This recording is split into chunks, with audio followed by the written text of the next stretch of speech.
saynu ogsoonahay waxa dhamaaday sanadkii 2020 haddaba wasaaradda hawlaha dhulka iyo guryeynta waxa halkan ka ogeysiinaysaa dhammaan shirkadaha dhismayaasha ee liisamada ama ruqsadda ay ka haystaan wasaaradda hawlaha guud ay dhacsan yihiin in si ugu dhaqsaha badan ay cusboonaysiistaan sidoo kale waxaan ku wargelinaa dhammaan cid kasta oo wax dhista oo ka diiwaan gashanayn wasaaradda hawlaha guud inay isdiiwaan galiyaan si ugu dhaqsaha badan wixii hadda ka dambeeya wasaaradda hawlaha guud ma ogolaan doonto cid aan haysan liisan dhisme in wax ka dhisto dhammaan gobolada dalka sidoo kale waxa la farayaa dhammaan shirkadaha dhismayaasha inay keenaan shaqad kasta oo guri kasta ay u sameynayaan hadduu yahay dawlad iyo shicibba guri walba oo la dhisayna waxaan shaqadiisa dhisme laga soo ansixinayaa xafiiska dhismaha ee wasaaradda hawlaha guud isla markaana xafiiskaas wuxuu diiwaan gelinayaa waqti kasta shirkadaha dhismayaasha la rabo in liisamadooda ama ruqsadooda dhisme ay cusboonaysiistaan garadhadu waxay kala yihiin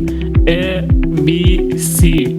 iyo D oo ah liisanka foormaanka shirkadaha aluminiumta decorationka iyo najarista iyagana garadhadooda waxay kala yihiin A iyo B iyo C shirkadaha materialka shayga ciid buuxista iyagana garadhadooda waxay kala yihiin A iyo B iyo C dhammaan shirkadaha liisamadoodu ay kala garadhada duwan yihiin waxa lagu wargelinayaa si ugu dhaqsaha badan ay soo cusboonaysiistaan sidoo kale wasaaradda hawlaha guud dhulka iyo guryeynta waxay ku wargelinaysaa dhammaan dadka ku jira guryaha dawladda iyo bakhaarada dawladda inay soo bixiyaan kiradii ku waajibtay sanadkii hore iyo kuwii ka horreeyayba bil walbana ay u soo bixiyaan sidii caadada ahayd dhammaan muwaadiniinta kala duwan waxaan ogeysiinayaa in xarunta wasaaradda hawlaha guud dhexdeeda lagaga furay